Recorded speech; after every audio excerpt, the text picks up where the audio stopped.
For today's makeup tutorial, we are going to be creating the latte look. Now the latte look is really just using the same tones and shades on the eyes, lips, and the cheeks. So you can pick whatever tones and shades that you want. But the classic latte look is almost that 90s kind of vibe, using those brown tones. But feel free to use any shades that you want, as long as it remains consistent. So if you're using a peach blush, use a peach eyeshadow and a peach lipstick. So grab your makeup bag and let's get started.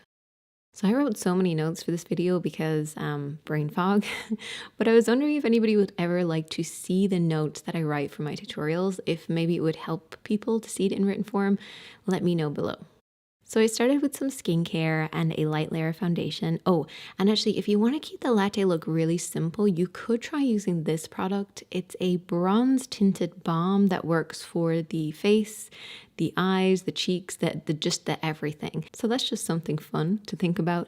But let's create more of a classic glam style. Step 1 is sculpting. When it comes to sculpting, I like to break the face into two parts: an outer circle and an inner circle. The outer circle is where we will be sculpting and adding some depth and some shaping.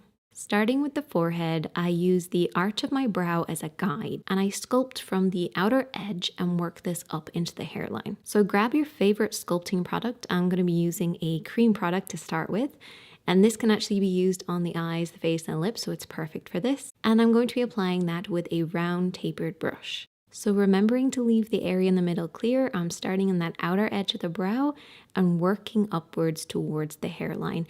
And as I'm moving upwards, I'm bringing this up and over my forehead. Now what I like to do is use the width of 2 fingers as a guide. This is how far I want to bring this away from my hairline. If you bring this down too low, it actually throws off the balance of your face. And then for anyone with a short forehead, you probably want to skip this altogether. Now for the cheeks, if you want to follow the hollow of your cheekbone, you're actually going to start at your ear and you're going to feel for the hollow. You should feel for the little dip that's under your cheekbone. And then again, I'm using my brow arch as a guide and following this line downwards to meet the hollow. Where these two intersect is my stopping point. This again keeps the center of my face nice and bright while adding some depth and some structure to the face. So picking up my brush and a bit of the product, I'm holding it by kicking my 2 fingers out. This will just make sure I have some balance, control, but also prevent me from pushing too much product onto the face. This will just shear off the pressure, making sure that our application is much softer. So starting at the ear, I'm going to work into the hollow and then flick upwards as I move along the hollow. So you're doing this little feathering technique where you're going into the hollow and flicking up over the cheekbone, remembering to stop at our arch point.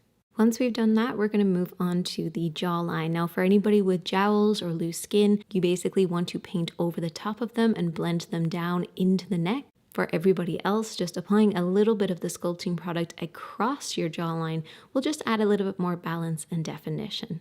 Now for my face shape, I like to make sure that I'm leaving a gap underneath the hollow of my cheeks, keeping this area nice and bright and clear, which will then just lift my cheekbones.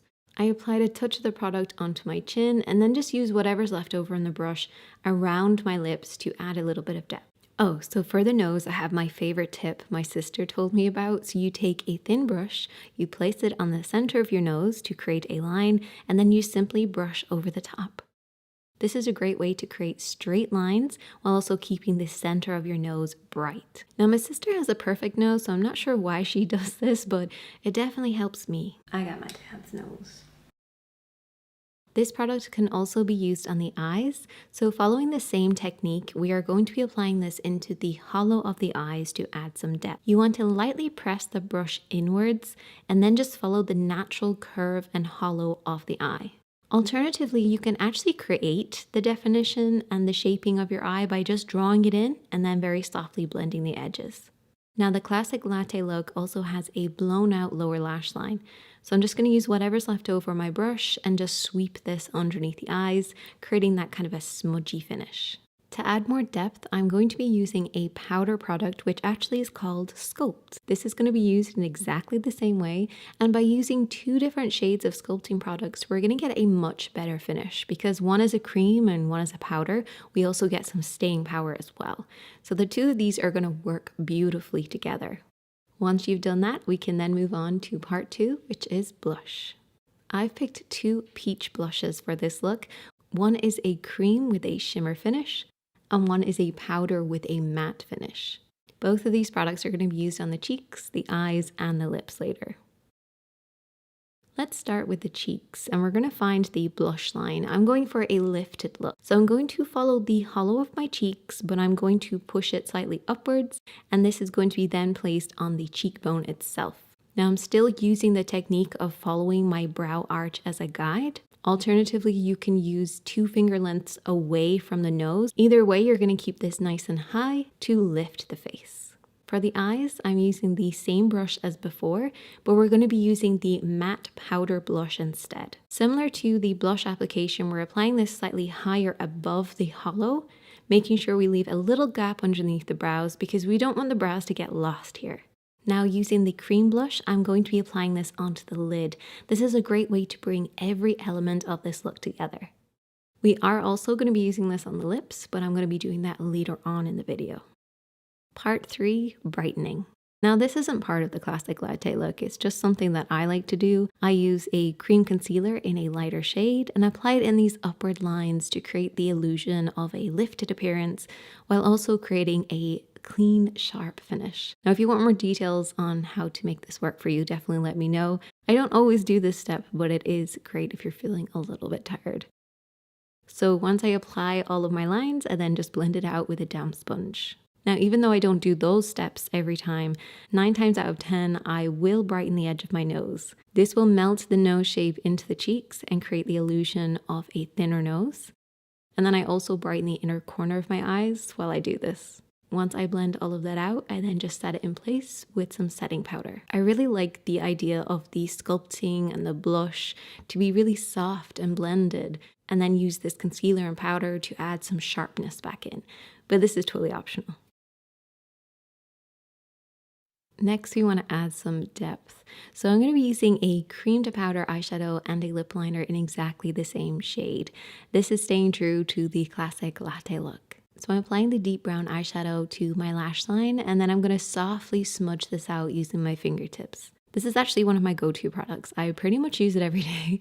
It's so quick and easy. I can't recommend it enough. You gotta try it. Now to match the eyes, I'm then going to be using a deep brown lip liner to line my lips. And I'm slightly overlining, just for fun, but you want to focus your overlining to the center point of the lips. This is going to create that nice pout. For lipstick, I'm taking my favorite nude lipstick. This is called Perfect Nude, and just adding a touch of the sculpting product and the cream blush to this lipstick to create the perfect shade for this look. For some extra steps, I also applied my mascara and some false lashes. I love this mascara. You know, in like medieval times, they had those like spikes on ropes things. Anyway, it's got one of those on the end, so it's great for like doing the lower ones. Our last part is part 5, and it's adding some glow. So we're going to be using a shimmer on the cheeks and the eyes and a gloss on the lips. So following the same technique as before, using the arch of my brow, I'm going to be applying this highlighter on the tops of my cheekbones above the blush, even though I did blend it in a little bit too far. Oops. I also then applied it to the inner corner of my eyes to brighten them. And then matching the shimmer on the eyes and the cheeks, I also applied a shimmering lip gloss, even though I don't suit gloss. I don't suit gloss. Gloss suits a lot of people, just not me. You'll see, it just doesn't suit me, but it does complete this look. And that is the finished look. I really hope that you enjoyed this one. If you learned something, then please give it a thumbs up. If there's something you need more help with, definitely let me know in the comment section below. And it's been a while since we had an emoji competition, so let's see. Lattes are hot drinks, so maybe let's see if you can share your favorite hot drinks in the comment section using emojis, or just let me know. Let me know what it is, and I'll let you know which ones mine are too. I'm torn between 2. There's 2 I really like. And as always, my friends, be kind to yourself. Be kind to others. You're doing the best you can, and I'll see you in the next one. You know what I love about this bag is that, first of all, like, look at it. It's like the size of my face, but it's also small, if that makes sense. It's basically got this like, oh, what do you call this? It's like an old school grandma purse, you know, that has this like extra bit inside it that creates more structure. It's like scaffolding. There's scaffolding inside it. And so when you open it, it stays open. Look, it doesn't slowly start closing. You know, you have a regular pencil case, it'll slowly start closing. This stays open and it almost becomes a square. It's huge. Also tiny. I love it.